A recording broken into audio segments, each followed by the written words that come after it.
It's the Fulhamish podcast, your independent voice of Fulham FC. My name's Sammy James. Welcome to the show. Today, we're going to be looking back at Fulham's 3-2 loss to West Ham on Tuesday night at the London Stadium. A weird game, a bizarre game. All the goals just came from mistakes on both sides, really. But it is quite a damaging defeat from Fulham. The end of the unbeaten run against a side that was injury-plagued. And let's be honest, we should have done a little bit better. I'm joined on the Thursday Club today by Jack Collins. Hello. Hello, Sammy. It's good to be back in the room, back in studio after the madness of New Year. But yeah, I would probably describe yesterday as an exercise in self-flagellation.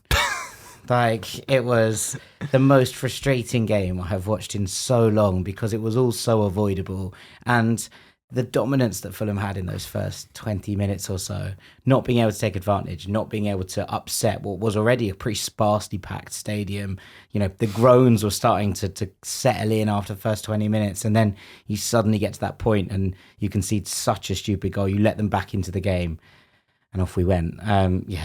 Just incredibly frustrating. Yeah.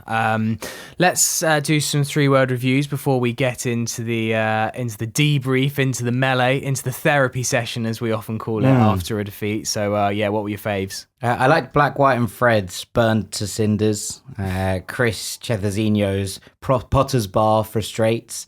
Richard Bamba, Sol Bamba with Comedy of Errors. Mark Put Passport Away. And then Brian Grinding Sideburns with Forever Blowing Clearances. DJH with Unbeaten Run Burned. And maybe my favourite of the lot, of really good pun this from John Sim, Trans Europe Regress. Oh, very nice. Love that. That is very nice. A little pun on the Trans Europe Express. Very good. I like that. Is that going to be the pod name? Or it might well be, yeah. I mean, it might not necessarily quite translate to everybody, but I thought it was excellent. So shouts out to John. Well, you got the episode to stew over it and make your decision. Exactly. Let's get into that then, Jack. I mean, it's immensely disappointing. I think that's all you can say about last night. And look, West Ham, first team West Ham on their day under new management. You'd think that's a pretty difficult game. And look, we have been a bit unlucky here to face somewhat of a new manager bounce. Yeah. But this is a West Ham side that is depleted. They didn't name a striker in their starting 11. They did have Danny Ings on the bench, who came on and actually did have a bit of an impact with the third goal. But you look at the list of people out for West Ham: Bowen, Somerville, Fulkrug, Antonio. There's a massive opportunity missed for a pretty much full-strength Fulham. Yeah, I think that we've seen, over this period, and look, we didn't have that much time to talk about back at the Ipswich game based on the fact that we had a game last week against Watford, so we never looked really back on that from a Thursday Club perspective. Obviously, you go back to the Bournemouth game before the new year, and, that period then from the joy and the glory of Chelsea away, it just being disappointment really after disappointment, Watford aside, and that was slightly different circumstances, I think is the thing that's bugging me. There was a real opportunity here to kick on and kind of cement ourselves in the conversation for European football. And I don't think that's necessarily gone completely, but I think we have wasted a huge opportunity to have put ourselves right in that chasing pack. And you see that middle of the pack, and I've been talking about this all season, the concertina between sort of 8th and 12th, 13th, that's closing in really rapidly. And you see United now on a little bit of a charge under Amorim. Obviously, we'll see how long that lasts and how long they can sustain it. But the teams below you who you need to have a kind of off-season in order to try and challenge for things. So you're looking at Tottenham and Man United there and thinking they should be in that conversation, but they're not right now. Okay, that's fine. Forest have put themselves into the Champions League conversation, never mind the Europe conversation. And then Bournemouth are in there in that mix as well. Newcastle have found some form. Aston Villa are stumbling, but they're still a very good side. And you kind of look at that and you think, well, did we have the ability to go and grasp even 8th, which I think might end up being a European spot for the Premier League this year? Could we go and grasp it? And I think we've missed a couple of major opportunities to do that. Now, the Bournemouth game, I don't think we deserved more than a point. Yeah. You're still throwing away something in the 90th minute, so there's a frustration associated with that. The Ipswich game was a little bit of a different kettle of fish in that there were obviously frustrations with the officiating. Again, I didn't think we did enough to actually put that game out of reach. But last night, the comedy of errors, as Sol Bamba put it, in that just felt like such a watching this football team head in hands, we're doing this again, finding sort of defeat in the jaws of victory. And as you say, that West Ham side, yes, Graham Potter has done a good job in the very short time he's been there in terms of turning them into a team that looked like they wanted it last night compared to the West Ham that we've seen over the first half of this season. But you cannot give away goals like that. You cannot spurn opportunities like we did in those later minutes. And it just, watching it, one, it was weird, right? One, weird game of football, full stop. But two, just our inability to take a game by the scruff of the neck has shown up once again here. And that's going to be the difference if it continues between us having a pretty good season that we finish mid-table and do okay and have some big victories, and a season that would have been up there with our best in Premier League history. Yeah, I think you're looking at the table now. Look, Fulham's still 9th. Fulham only a couple of points, off 8th. But I think later in the season, we will regret this kind of December, January run, Chelsea aside. Because I do believe that Spurs and United will eventually get some sort of an act together. It won't be enough for them. They won't get into the Champions League spots, but they might work themselves back into Europe unless that gap is sufficient to deal with the fact that they will probably have a good run at some point. Yeah, and then, I think you're looking at really 4 games now. You're looking at Southampton, massive missed opportunity. Bournemouth only missed opportunity, as you said, because we conceded a 90th minute equaliser. Ipswich, again, should have got something out of that game. And then last night. And look, we might go out and we need to now get 3 points against Leicester on Saturday. But I think we needed to build much more of a buffer between those teams below us. And huge kind of opportunity lost. Let's kind of go into the game. As you say, first 20 minutes in this match was so odd, particularly in the stadium, because it felt like we had 95% possession for the first 20 minutes. And I don't think it was because West Ham were happy to us to have the ball necessarily. I felt they just couldn't get the football. It was so dominant. We created obviously a couple of great chances. Harry Wilson hit the bar. We missed, we kind of spurned a few good areas, not necessarily opportunities. Yeah. And then it just all turned, and it felt like it was the disallowed goal that Kilman headed in, and the momentum, it was such a swing. And all of a sudden, before you knew it, we were 2-0 down. And you're like, where has this come from? And we nearly were 3-0 down if we hadn't been for, fraction of an offside. Yeah, I mean, I think it's something that we've talked about before, right? We've had that discussion around the idea that Fulham they need to be far more clinical in terms of when we are on top of teams, when we're looking for that breakthrough. And I think what's really annoying about those 2 goals that we concede there, and yes, the momentum swing, whatever, I don't think we lose that game yesterday if Alexander Mitrovic is on the pitch. I don't think we lose that game yesterday if Joao Palhinha is on the pitch. I don't think we lose that game yesterday if Tim Ream's on the pitch, right? And we've talked about the camaraderie and the fact that this dressing room seemed really united, and there's a really nice kind of vibe around the club at the moment. And I'm not sort of stepping back from that. I do think that's the case. And I do like the atmosphere that Silva has created and the bond between this group of players. I still think we're lacking leaders. And I think that in games where something has gone against us, you go 1-0 down, you cannot concede again straight away. It is absolutely ridiculous to concede again in that manner after a mistake. Now, the first goal is an error, and it's an error for Andreas. Obviously, you pass the ball across his own box blind. You don't do that. You learn that under 12s level. Equally, shouldn't be given the ball there. Back to goal. If Bernd Leno is scanning and he can see what's in front of him, there's no way you play that pass. You play the long diagonal. And Bernd Leno had a really, really poor game yesterday. There's something about the second goal where it feels like it just sort of bobbles over him in the way that it ends up being. It wasn't one of his better games. I have an issue in that Bernd Leno has no competition, because his competition in this squad has all of the consistency of a wet flannel. There is nothing in that Stephen Bender that is making you think, after the performances he's put in, it wasn't, dreadful against Watford, but equally doesn't inspire confidence in terms of coming out, claiming the ball, punching it, crossing it, all of those things. So Bernd Leno is guaranteed of his place, good performance or bad. Now, he has enough credit in the bank, far more than enough credit in the bank to excuse a bad performance. But there is a level of that goes, does that kind of performance set in if you're being pushed week in, week out for your place by someone is desperate to get the shirt? And I think Fulham have come away from that in obviously losing Marek Rodak and then bringing in Stephen Bender. That kind of feels like there's no way that he's going to step in for a Premier League game unless he's absolutely forced to. God forbid, nor should he. But like there is an element there that if it's Marek Rodak and he's going, look at all of that, I'll be doing better than that, and pushing himself and putting in good displays in cups, and suddenly there is a little bit of pressure, and I think that does help people to perform. Equally, I still think there's a little bit of lack of leadership in this dressing room. There are some really good characters and some really people that I really like, and amongst my favourite Fulham players, that I've ever had in a Fulham squad. Yeah. But I do think that we lack a little bit of just a little steel to sit in there and be like, right, lads, okay, let's take this serious now. I don't think we concede that second goal if there's more leadership in the middle of the park. 100%. I mean, yeah, it's clearly, well, it is obviously Andreas's fault for... Yeah, you don't pass the ball blind, but the blame is not wholly in proportion to him. I mean, the second goal is almost like a team mess goal, isn't it? And Joachim Andersen cannot be beaten in the air by Lucas Paqueta. I'm sorry, it's just absolute nonsense. Is a man playing as a false nine in a game, and he's in there, and look, he was obviously relishing being able to kind of throw himself about a bit. You can't lose an aerial battle to that man. I'm sorry, that's not acceptable. And the fact that it then is a comedy of errors from everybody else around them is another whole thing. But it all starts from that lost header to Paqueta.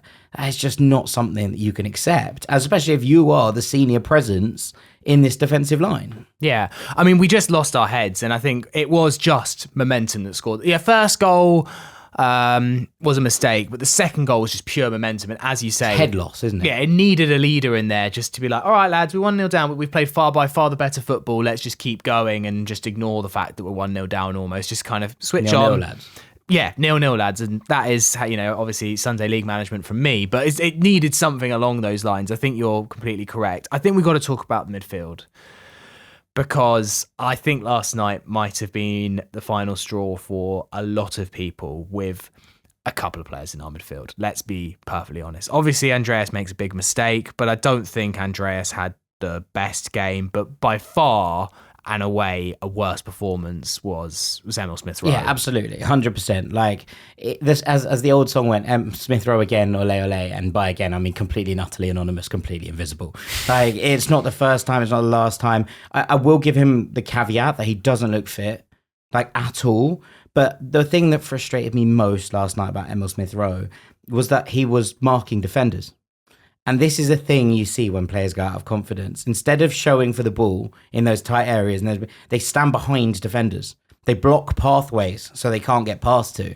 That is a mark of a man incredibly out of confidence and incredibly out of form. And for a player who cost that much money and was brought in as a marquee signing, who shifted the balance of this entire midfield to kind of make it work, that is not good enough.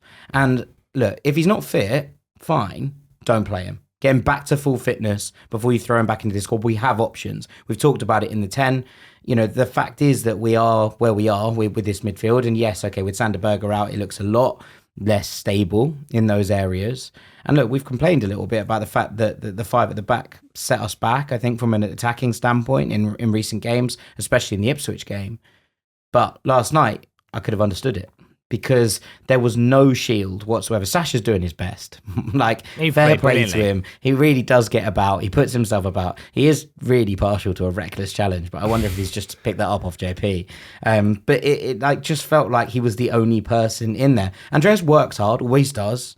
But I think the mistake kind of got into his head a bit, and he posted a thing on Instagram today, which I thought was interesting, which was, I'll always put my hands up and say I made a mistake. I'll always fight for this team. And I was like, you know what? Fair enough. Yeah. There's a lot of hatred coming your way.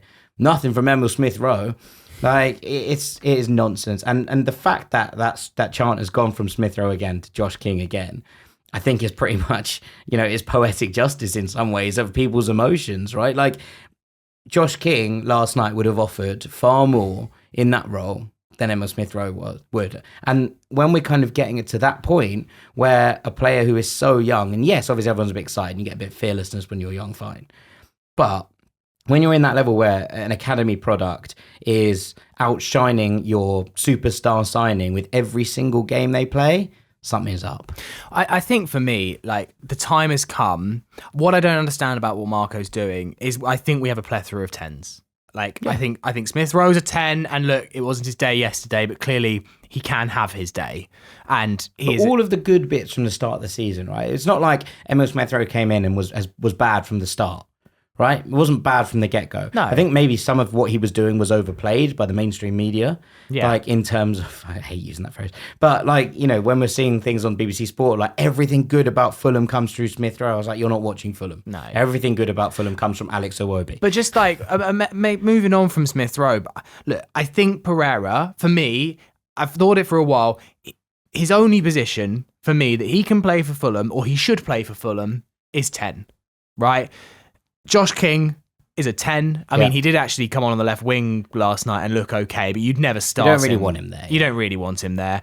Obviously, Harry Wilson can play 10, and I think is probably his best position, not that I think he'll ever get the opportunity. And even Kearney can play a 10. Harry Wilson's also our best right winger, so we need him there. But my point is, I understood... TC's no longer a 10. I know, but like he can come on, and occasionally in the right game, he can come on and play there. He's not a starting 10, that's for absolutely sure. For me, right now, I do not understand the Lukic and Pereira thing. Sure, Burge is injured, and I understand that. But what Harrison Reed sat there on the bench. Sure, but he's just come back from a long-term injury. This side is not balanced. You cannot. No, we said earlier in this season. I don't think at the moment. I think he's working with what he has. Right, in terms of like what's available to him. I don't think that Harrison Reed is currently capable of doing 60 minutes. I think that's why we saw him very briefly against Watford. And I think that if he was fit, then he would have come on at half time yesterday. I think that was the one that didn't happen.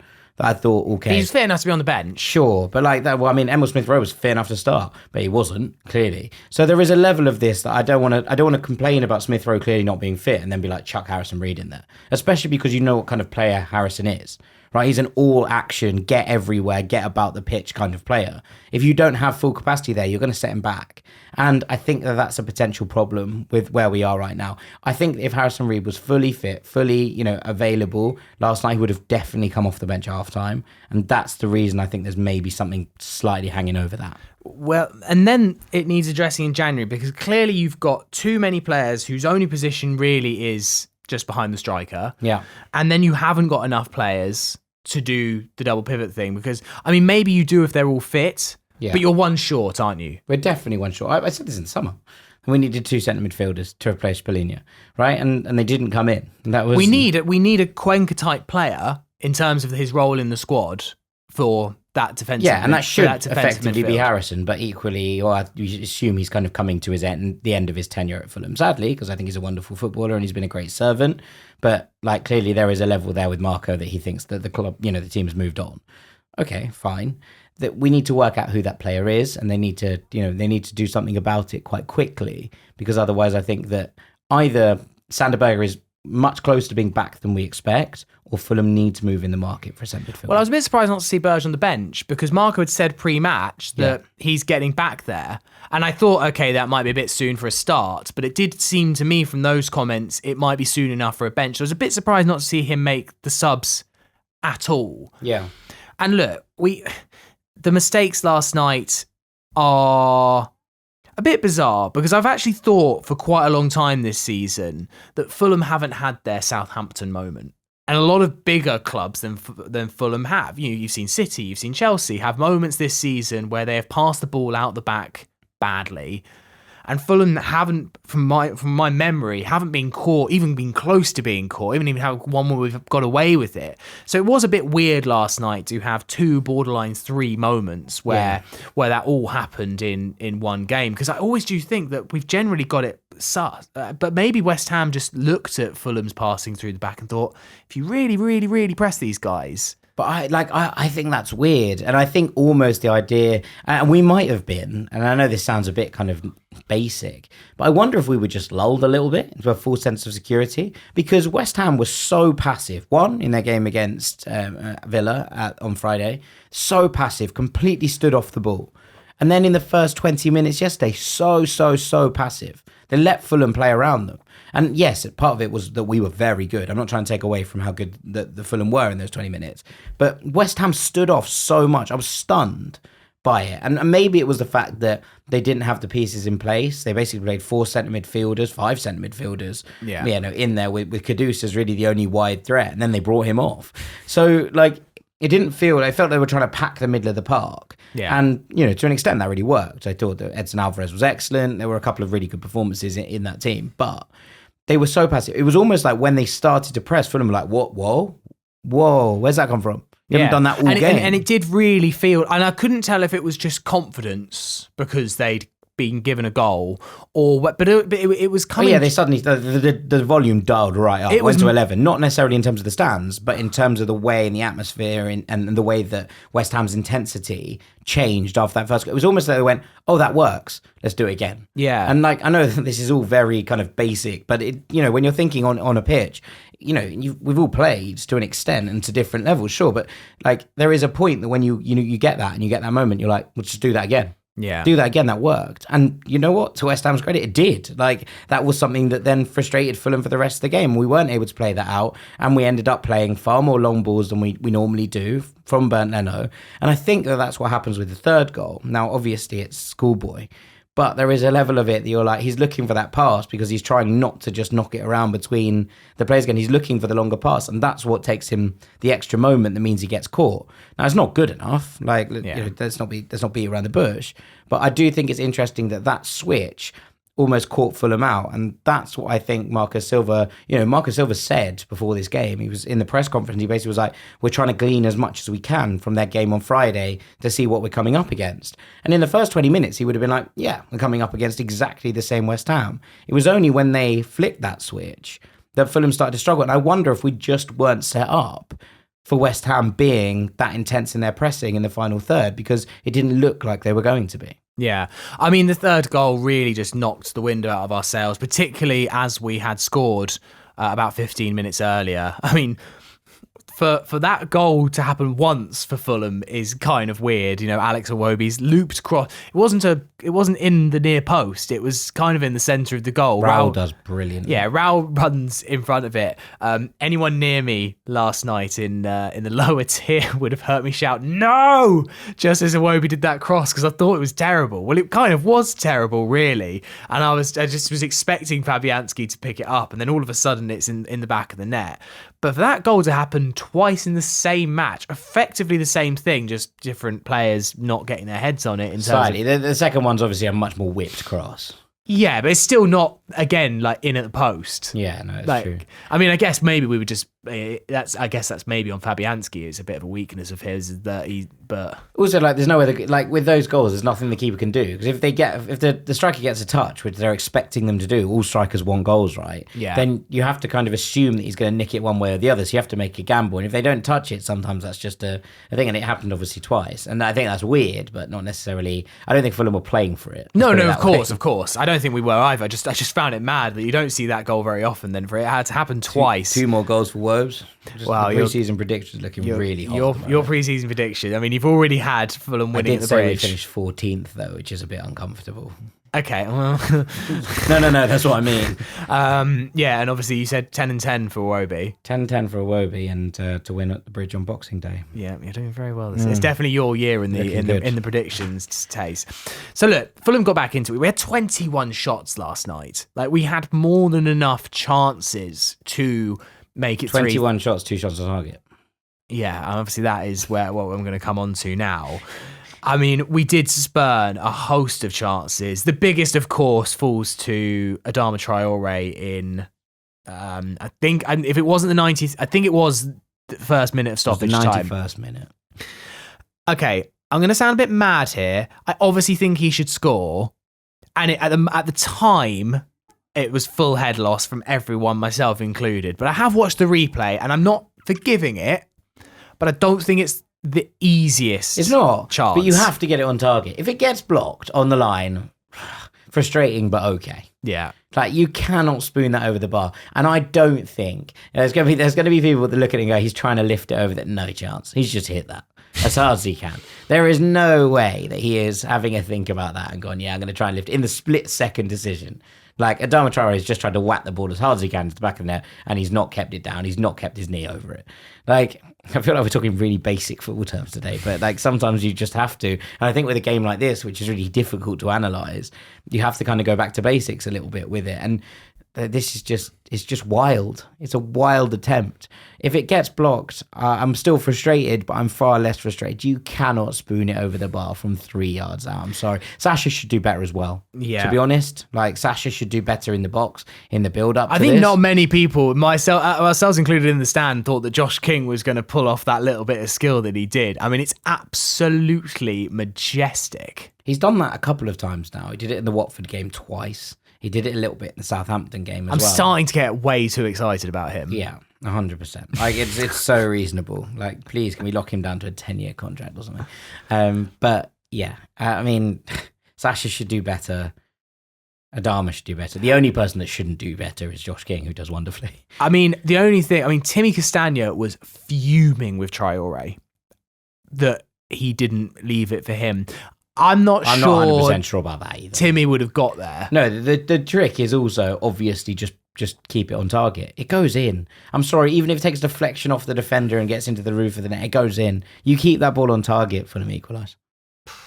Yeah, I mean, which would have been obviously a lot of fun. I think it would have been, and I think, Marco said last night. I think a point would have been like reasonable. I don't think we were we gave away 2 stupid goals. You can maybe argue 3. Yeah. We scored 2 weird goals. I think a point would have been fair. I mean, Marco because I said, don't think you can make those mistakes and come out of it and say we should have won that game. Well, that's what Marco said. Yeah, he said we were the better team. Yeah, that's fine. We can be the better team, but if you hand people 2 goals on a plate, then there's you're playing from a 2-0 disadvantage. It's like betting on a handicap. Like you can still win. It doesn't matter. You could win 1-0, you lose the game 2-1.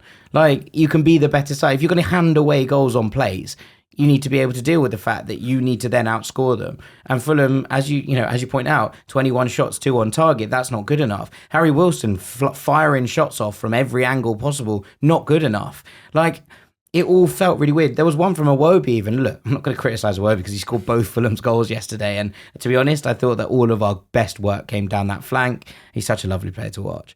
But even him on a hat-trick, he sort of scoops one wide at one point. I'm like, that's obviously not the move. He was through on goal. Well, he wasn't through on goal. He played in Raul. And he played That Raul. was the correct decision. Was it? Yeah. Because it looked like there was a gap for him to shoot. No. That was the correct decision. Raul should do better with that. I mean, look, ultimately, you're not going to score every time you shoot. Yeah. But that was the right decision. Okay, well, then that was one in the stands. I was like, go on, just have it. But yes, I think it is still the case with Fulham that I think that in the middle third of the pitch and our third of the pitch, I feel like we're so controlled, we're so measured, everything's so precise, it feels like every move is engineered. And then it's just get into the penalty box and it's basically the strategy is just hit it as hard as you can. It just doesn't feel like the finishing all season. I just feel like it's happening over and over and over again. And as you say, 21 shots, 2 on target, just feels like so Fulham. Yeah, I mean, look, we're a little bit unlucky with obviously the Harry Wilson one that comes back off the bar. We're a little bit unlucky with the Raul header, which he does so well to get anywhere near the goal, to be honest. That ends up coming off that kind of stanchion of corner and post. But so there was a lot made, right? Let's put it this way. There was a lot made before the transfer window. Fulham should go and sign a striker. The difference is us not being able to finish our chances, etc. Since then, obviously, Raul's done pretty well. A lot of the goals have obviously come from the spot. But, I think in terms of his build, his hold-up play, the way he's interacted with the rest of the team, and his work rate's been exceptional in recent weeks. I've got to give him as many props as I can for that. But there is kind of a level that being like, is a new striker going to, Evan Ferguson was mooted for one. I don't think Evan Ferguson is a sign for Fulham. But would that change things? Does that change things? Because right now, I don't think it's like, Raul gets into the box and fires wildly over the bar. That's not really what we've been doing. You did say at the start that if we had Alexander Mitrovic, you think we won that game. Yeah, but not in terms of goal threat. Not in terms of just in terms of not allowing players to lose their heads. I was talking in terms of famously always kept his head out. No. I don't mind him being a hothead in this situation, but you're going back and be like, right, get your heads in this game, sort yourselves out. Someone to put everyone in a huddle almost and be like, forget it, move on. We kicked off so fast after the goal. And 30 seconds later, we're 2-0 down. I think that is a level of leadership that, yes, Alexander Mitrovic was a hothead, 100%. I'm not trying to say he wasn't. But just in terms of getting people's back in it, I think that Mitrovic is the kind of player that would have brought that in. I don't mean that in terms of his goal threat. I don't think he would have done loads better with loads of those chances last night. Maybe he gives a little bit of a better battle aerially to Mavropanos. But swings and roundabouts, right? Yeah. My question is, are Fulham creating enough chances for a centre forward that bringing in a top draw centre forward would change things dramatically? And I don't know if the answer right now is yes, because so many of these chances, so many of these shots that we're talking about are like on the angle. They're fired over from distance. They're all, they're all kind of at these different places. It's not like Fabianski had to make 8 or 9 saves. No. In fact, every single shot on target last night went in. So neither keeper made a save, right? So there is a level to this where I'm starting to wonder, and you think about the Ipswich game as well. There is a level there that you're thinking about it and going, what is this in terms of what do Fulham need? And I wonder if you're right in terms of just finding the midfield balance might create a little bit more, and maybe a little bit of push for the 2 boys on the wings, that there are other options. And I know we're unlucky that Reece Nelson is injured, but there is a level to how predictable Adama is. And look, I've talked before that I think that he is a good impact player to have just because he scares daylights out of people. Yeah. But when you're kind of discussing it in general, what Adama's going to do. He's going to try one of those dink crosses, or he's going to try and beat you to the byline and whip it. Like, there's nothing ingenuous about it. Like, and so I wonder if just Fulham actually could do with another player with a little bit of a creative instinct who doesn't play in the number 10 role. I think also the problem with Fulham at the moment is I do think going forward, I sometimes, I don't exactly wonder where the goals are going to come from, but I do sometimes just wonder how many we're actually going to be able to finish off. But Fulham cannot keep a clean sheet at the moment. Like, it is almost like it is every game. Obviously, we kept a clean sheet against Southampton, and there were 2 clean sheets earlier in the season against Forest away, which kind of, when you look at it now, is quite baffling that that's one of the 3. Yeah. And obviously Palace away, which was under such weird circumstances, and they obviously went down to 10 men. Fulham are just not keeping goals out well enough. And it's not like we're losing. It's not like we're in West Ham situation where we keep on conceding 3, 4, 5. And I guess that's to be thankful for. Yeah. But I do just think that whilst Fulham are doing okay, the balance isn't right. We were 9 unbeaten, and that is very, very good. But a lot of it was draws. And some of them were credible draws. But also some of them were draws that we should I don't actually think, Chelsea aside, which is a massive kind of like caveat, and look, Chelsea was amazing, Fulham were amazing that day, but if you take the Chelsea result out of Fulham's last 9, it's not an impressive run. Only Brighton was the other win in that. And yes, okay, there are some good performances, and I'm generally happy that Fulham are 9th, we're not going to go down, and all of that. Things are good. Yeah, it's not necessarily time for the collective head loss, but I do take your point in that I absolutely lambasted on ranks Sean Dyche for making a comment earlier. He was like, in this season, he was like, the thing is, if you look at our runs, it's just like, there's a lot of draws. He's like, if we turn those draws into wins, we'd be doing a lot better. Like, well, yeah, obviously. Yeah. But like, that's kind of where I'm at with Fulham. And like, we've kind of let draws slip away, I think is the way. It's not been that we've scored late to procure draws in these games, right? Yeah. Like that's been the thing. It's not like Fulham have been finding late equalisers, Ipswich aside, which again was a bit of a strange anomaly in many ways. Like, it's not like in those games that you're talking about, which some of them were credible draws. I take your point, the Liverpool one, but it wasn't like, and the Bournemouth one, right? There are 2 good sides in there. But it wasn't like Fulham have been in like losing positions and clawed our way back all that often. It's been Fulham in winning positions and conceding late goals. And that's been an Achilles heel this season. Not only have we scored a lot of late goals, and credit, but we've conceded a lot of late goals as well, which have meant points have dropped. And you have to go back to West Ham earlier in the season and Everton earlier in the season. I don't doubt the spirit of this side, but I do kind of doubt the leadership a little bit. Yeah. All right, we will take a break there, and afterwards we'll look ahead to Leicester on Saturday. Part 2 of the Fulhamish podcast. Sammy here with Jack Collins. Before we look ahead to Leicester, we just need to talk about the FA Cup 4th round draw, which we now know will be Wigan away. Great pies. Oh, God, don't go on about the bloody pies already. So it was a bit weird in the stands last night because obviously Fulham were losing. That wasn't great. We were also seeing the Bees get a late comeback against City. That wasn't great. We also saw Chelsea claw a late point against Bournemouth. That was a bit annoying. I mean, whatever.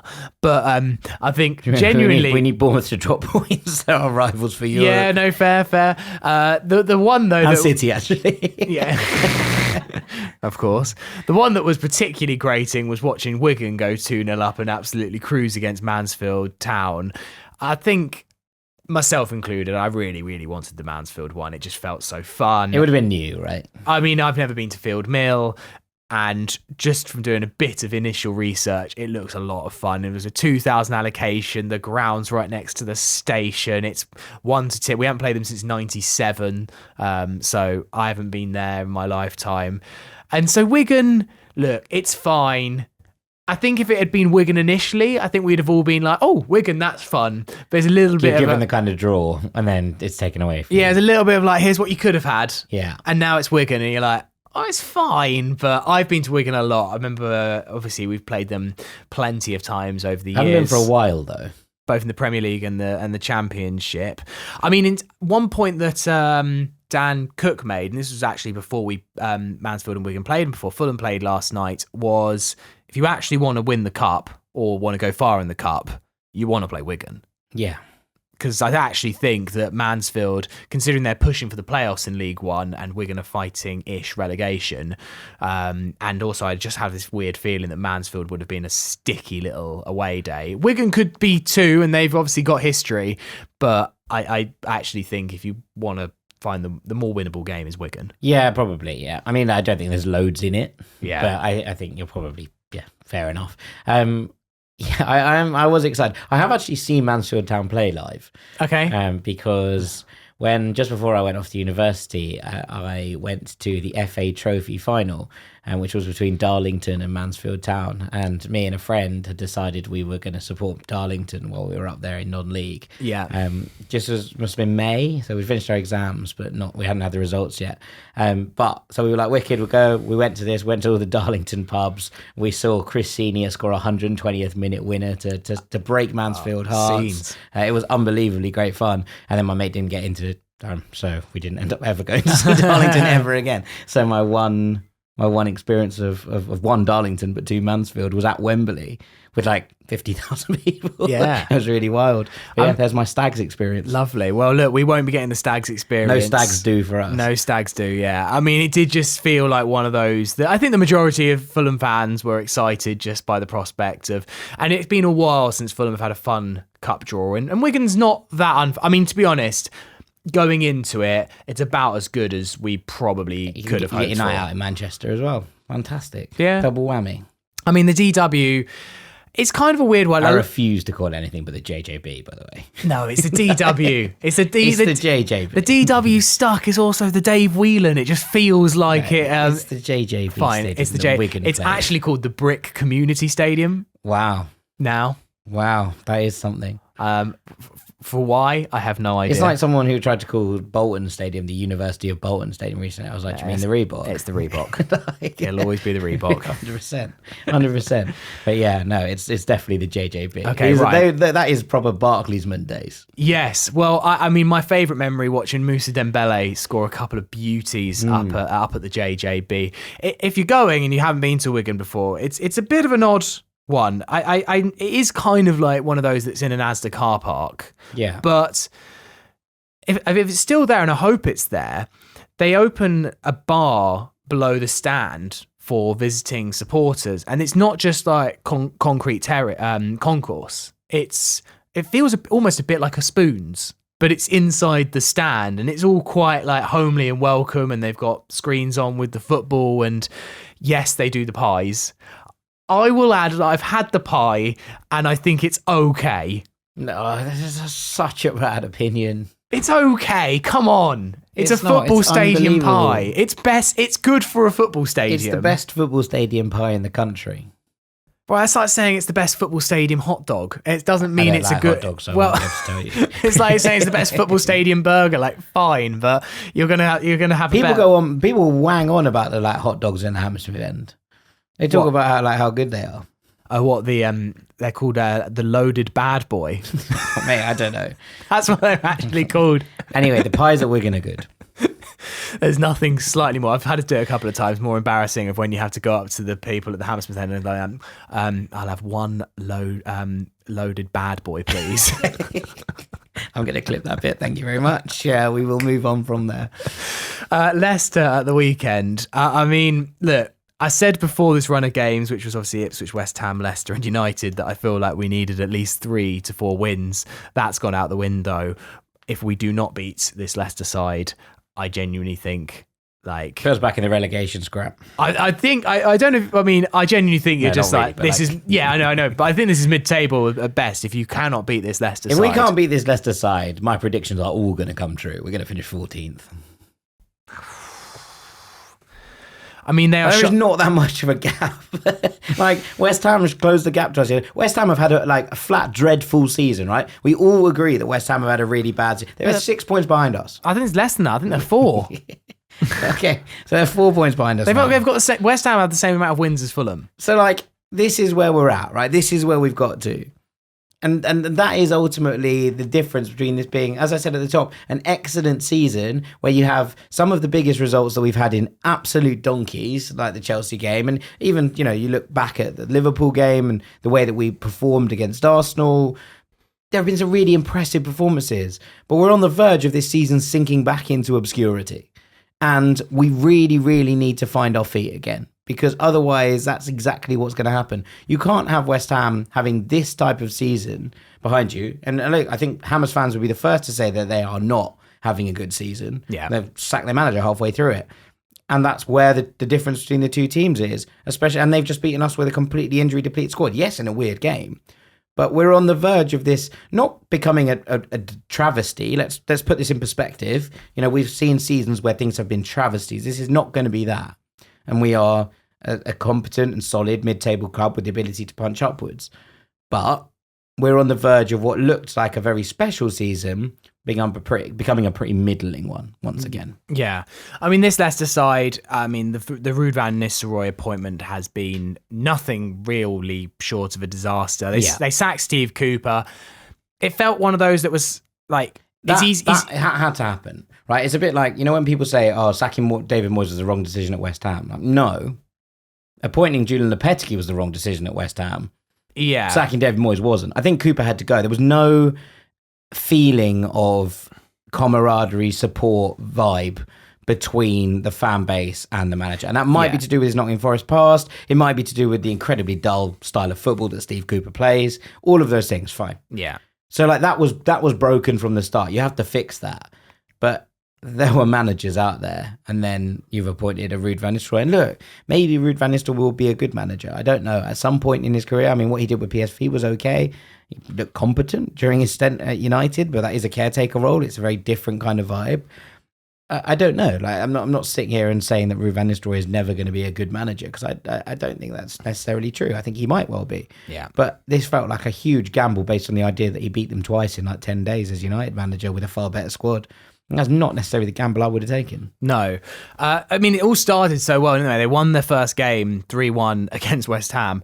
And then since then... Yeah, but who loses to... yeah. Since then, it's been a disaster. It actually got a credible 2-2 draw against Brighton, but then it's been 5... Brighton can't buy a win at the moment. Yeah, it's 5 losses in a row in the Premier League. 4-0 away at Newcastle, 3-0 at home against Wolves, 3-1 away at Liverpool, 2-0 at home against Man City, 2-1 away at Villa. Again, those last 3, I think any team, even Fulham, if we'd got those results against those teams and those matches, I think we'd be understandable about that. They did absolutely batter Queen's Park Rangers into submission, 6-2. In the fog. No one saw it. Didn't happen. My uncle and cousin Kivyar, they went there and they literally were like, we don't know what happened. We didn't see it. I tell you what, it looked a lot worse than the Reading game that got called off. The Reading Fulham game. So much worse. No, don't even start me on that game. That's one of the most frustrating experiences of my entire life. I've wished ill on Reading since that day. And it wasn't even Reading's fault. It wasn't Reading's fault. Apart from being in a foggy place. And even I am literally there like, oh God, I didn't wish them this much ill. I feel like I've put a curse on the club. Like I feel really bad about it. I'd like to renege my curse on Reading. They did batter QPR, but QPR also have been fighting a relegation scrap. That looked like an upset, so Leicester had to deal with it. Yeah. Especially with the form that QPR have been on, but it was quite heavy rotation from both sides, and I think players with points to prove, etc., for Leicester. They play tonight, as we record this, against Crystal Palace, which I think is annoying because it would have given us a much better gauge of where they are. at this point. But they have a couple of major injuries. Obviously, Abdul Fattah were out for pretty much the entire season. Ricardo Pereira looks like he's out. Wilfred Ndidi out for a period as well. None of that is great from a Leicester perspective. I still think their midfield is incredibly lightweight. I like Samare, but Harry Winks, I don't buy. Ollie Skip, I don't buy. Now they both score against us, but Yeah. I don't think they have enough dual winners in this team, and I think that's where Fulham need to be really strong at the weekend. That's the thing where we weren't, and where we let things slide a little bit against West Ham is, we for the first 20 minutes we won every second ball, and then we lost every second ball for the remaining 70 minutes, and that I think is frustrating.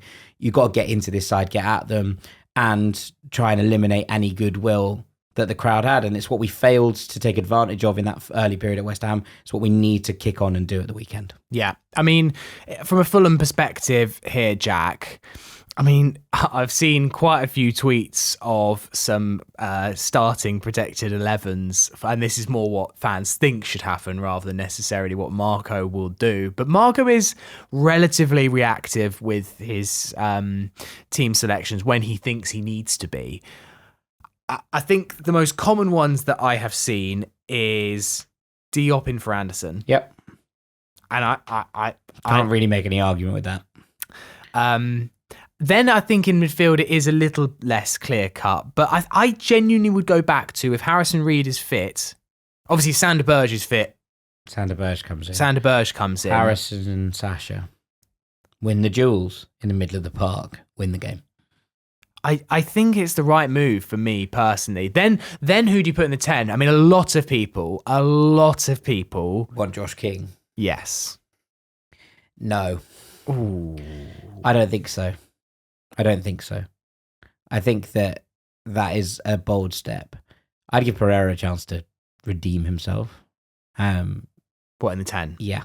Well, he obviously doesn't need to redeem himself because he's not done anything wrong in the 10 this season. No, redeem himself in terms of the performance against West Ham, right? Yeah. That's fine. I Smith Rowe did actually tear Leicester apart earlier in the season, to be fair to him.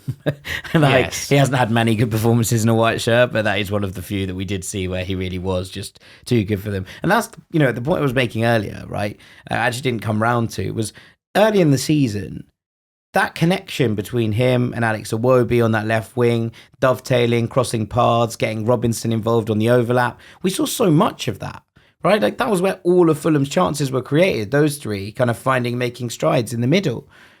How little of that we saw yesterday. Like, it stuns me in some ways. It's like Iwobi and Robinson were like, he's not there, we'll have to do it on our own. Yeah. And that, I think, is really bizarre considering the start that he had. And look, maybe it is fitness, maybe it's form, maybe it's confidence. But I don't think you could legitimately start him again at the weekend. I don't think that sends the right message to the rest of the squad. I don't think you can put a performance like that.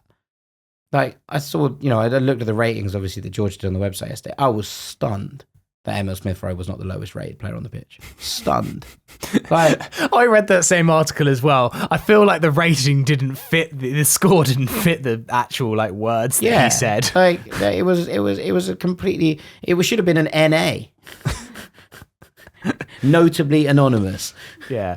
George Roster gets a lot of criticism for his ratings being far too low. The only real criticism that he seemed to get was that Emil Smith-Rowe was far too high in yesterday's one. Love you, George. Let's go on to some emails. This one from Jordan Harrison says, this one's good.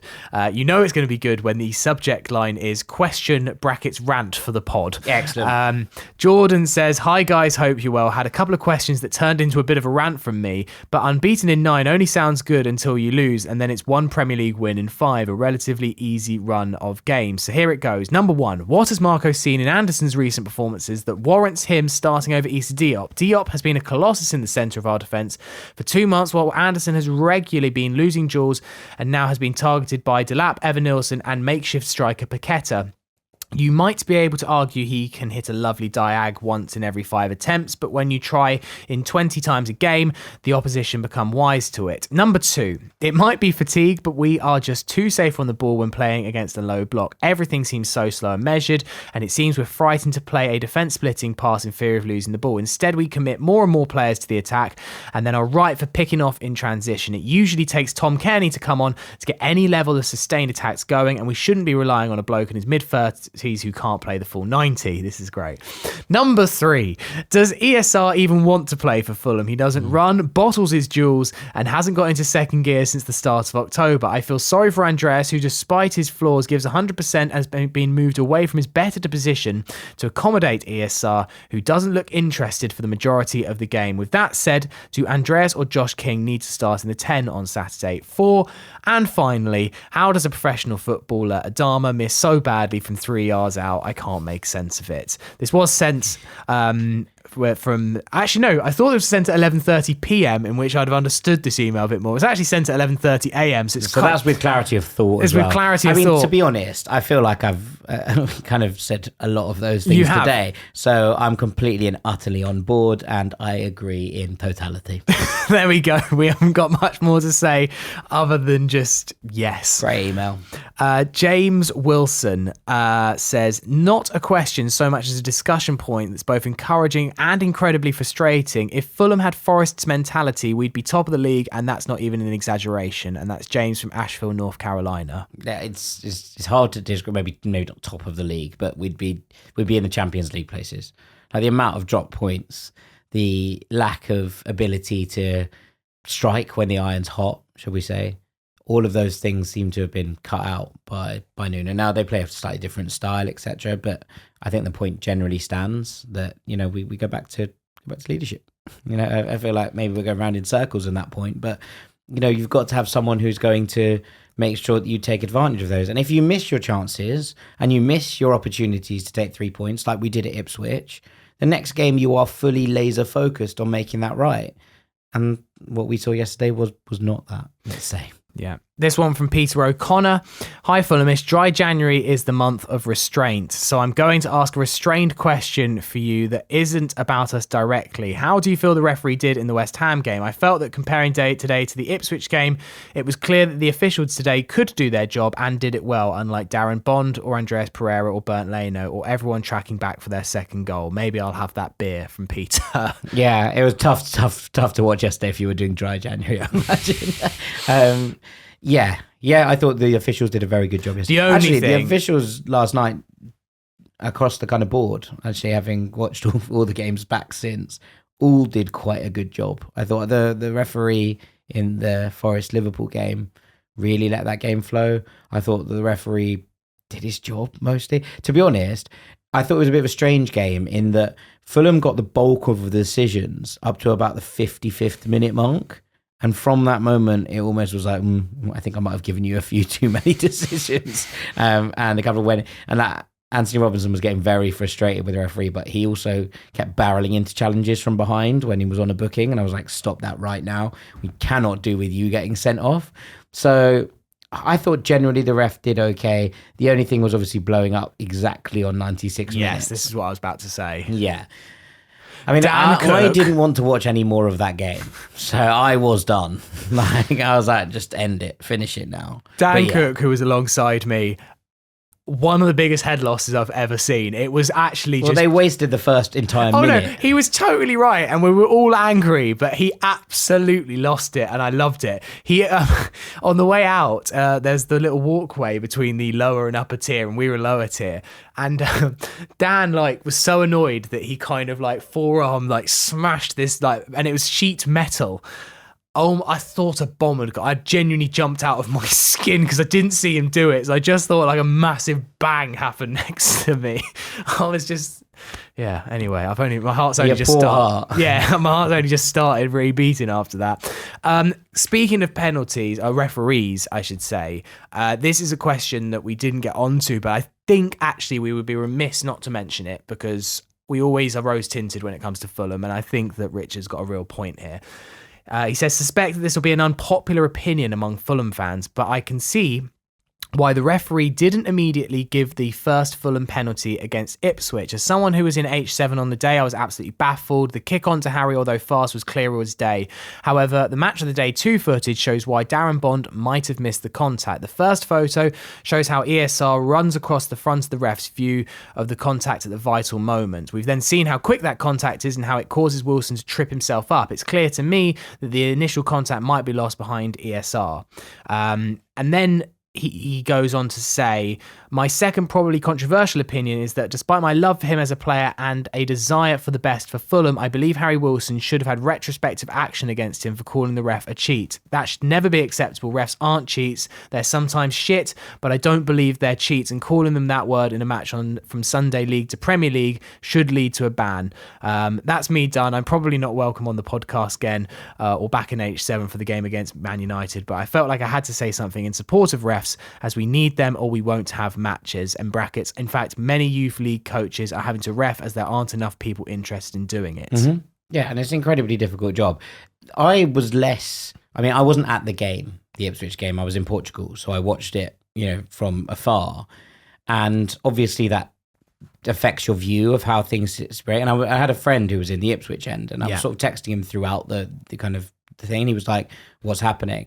And so I texted him saying, Leif Davis is a lucky boy, after the... Yeah. And he was like, yeah, it looked a red from here. I was like, okay, I watched it back a couple of times. I think it's a 70-30 red card. Yeah. Is probably where I was at on it. And I was like, okay, they got the benefit of the doubt. There were some decisions that frustrated me. The ref not seeing that didn't. Although I can understand Harry's anger off the back of it, because the foul is so obvious that I think, you have to be able to kind of deal with that. And obviously the liner's on the wrong side, but there are people that should be helping the ref, in these situations. And I don't think he was helped there in that. But equally, we need to be better at not, we saw a head loss yesterday. We saw a head loss there. That's one of those things that Harry could have been sent off. And we could have had no complaints if he had been. Off the back of that. I mean, sure, everyone would have been absolutely fuming, apoplectic. Shit. I'm trying to imagine the Hammersmith then. It would have been poison. If he'd have got the red card. But, there was an element of it where, ultimately we'd look back at that and be like, ref was in his rights. If that is, and it looks like what he says. Obviously, I'm not a professional lip reader, but it doesn't look good. Yeah. But I do think that if retrospective action had happened there, we would have been like, yeah, fair enough.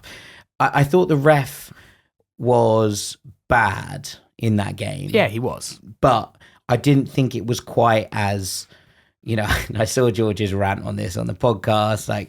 I didn't think it was quite as bad as perhaps it felt in the stadium. I felt what my kind of take on it was that Ipswich got the rub of every 50-50 call. Yeah. But that there were only one or two egregious ones, if you know what I mean. The second yellow card for Leif Davis after the second penalty is stonewall, as far as I'm concerned. That is one that I just don't think you can miss. But there is an element of, the Andreas challenge, which was a brilliant tackle, right? But earlier on in the same half, there'd been a tackle and a booking awarded to an Ipswich player who'd also won the ball but had come off the ground when he took and made the tackle. And I was like, yeah, okay, at least you're consistent with where you've gone on those two challenges. So that's not to defend the referee in that regard. I just don't necessarily think, having watched it maybe removed from all the aggro and the sentiment that was built up in the Hammersmith end, I kind of saw it slightly less egregious as maybe some others did. Yeah, I fully agree though. For what it's worth, the word cheat is a really, really choice of words. And look, I understand ish from Harry's perspective, although I can't condone it. But he will have also at half time been told by everyone, all of the coaches, and they'd have said, yeah, we watched it back, it's a clear red card. He'd have felt so aggrieved by that, and then for him not to get what he thought was a stonewall, I guess maybe Harry could have had a moment of going if it's that clear cut, VAR will catch it. That I think will seep into the game eventually. People will be like, well, they'll look at that.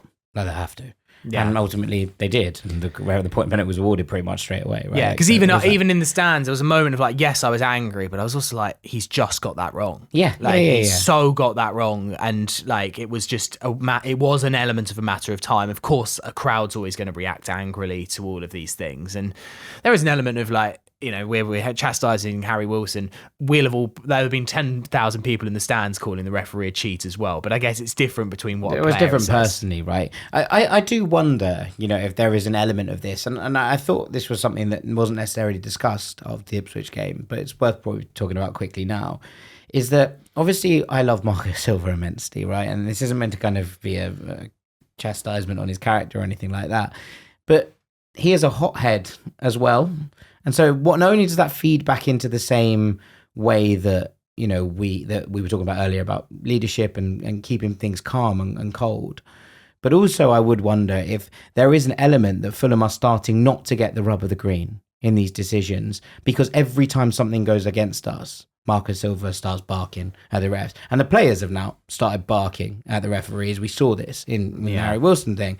And I do sometimes wonder if that is to our detriment, that actually we don't get these decisions, we don't get these 50-50s in the same way, because we're actually quite whiny as a team. Now, look, for years, Fulham have been too soft, right? Yeah. And we've had problems with not being hard enough. And look, we've had issues with referees before. This isn't to suggest that this is brand new.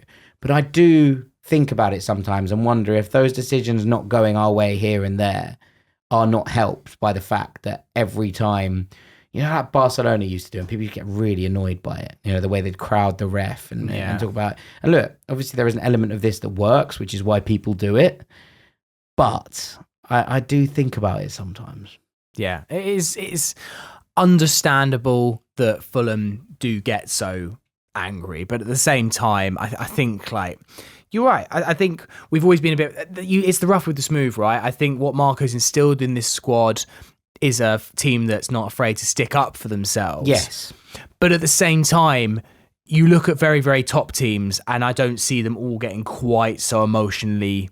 You see Liverpool and City and all of these great teams. If they go 1-0 down, it's like, all right, we've got enough. We've got enough in the tank. Yeah, I mean, that's easy to do if you have the better players on the park, right? So, but we did last night. Yeah. We did last night, and we did against Ipswich. And for a long time, I think the mentality that Marco brings is a blessing and a curse. And I think you have to take the rough with the smooth. I'm also. I wasn't necessarily a criticism, more as just an observation as such. And look, it's about switching mentalities, I think, sometimes. And I think what Marco Silva did with his team, and what Graham Potter will do, or did at Brighton, definitely, and might end up doing at West Ham, and David Moyes did to an element, is kind of take you out of survival mode. Iraola did this as well at Bournemouth. Take you out of survival mode and into why not mode. And Fulham are definitely in why not mode, but there is an element of kind of, I don't know, maybe a sense of why we never get that whininess that comes with that at times.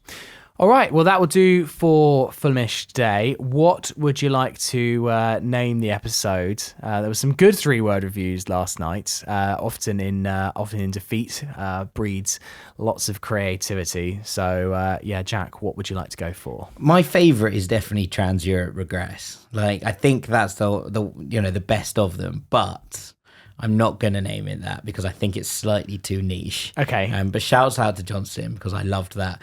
It's my favourite show on the radio, actually, Danny Kelly on Trans Europe Express. But I'm going to go with Mark at CHR Drivers puts passport away.